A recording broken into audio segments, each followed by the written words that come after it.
Yeah, so in 70 AD, so the problem with the Jews in Roman occupied Judea is that they were constantly rebelling because they saw themselves as God's people, right? Israel was the promised land. Now they're being occupied by an imperial system, and particularly by an emperor who's calling himself God. And at the time, who was the emperor that we're talking about? 70? I can look it up. Tiberius. Okay. Well, not so Tiberius was during Jesus, but I think right after Tiberius. I'll take a look. Yeah, and so who is it?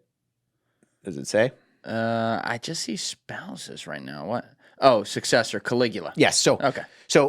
So they're quashing all of these rebellions. I mean, this is where you get the group called the Zealots.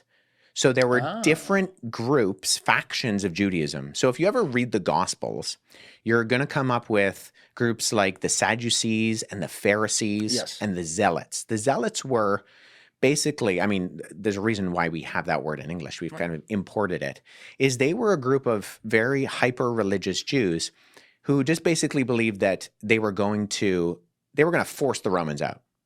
And so, in fact, one of Jesus' disciples is Simon the Zealot. And so there's varying degrees as to like how intense his zealotry was.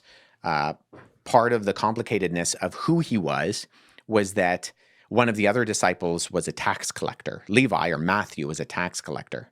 And the tax collectors were literally the opposites in terms of the political spectrum from the zealots. So the tax collectors are talked about very unfavorably in the Gospels and in a lot of Jewish literature from this time because they were the sellouts.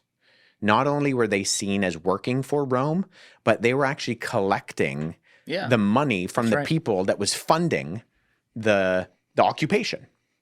And so, don't tread on me. Yeah, so there were lots of there was lots of political turmoil in the first century, which is why when the Pharisees asked the question to Jesus of should you pay taxes to Caesar, it's not actually about taxes; it's about moral compromise. But anyways, so going back to your question about the uprisings, there were a number of uprisings immediately after Jesus' death.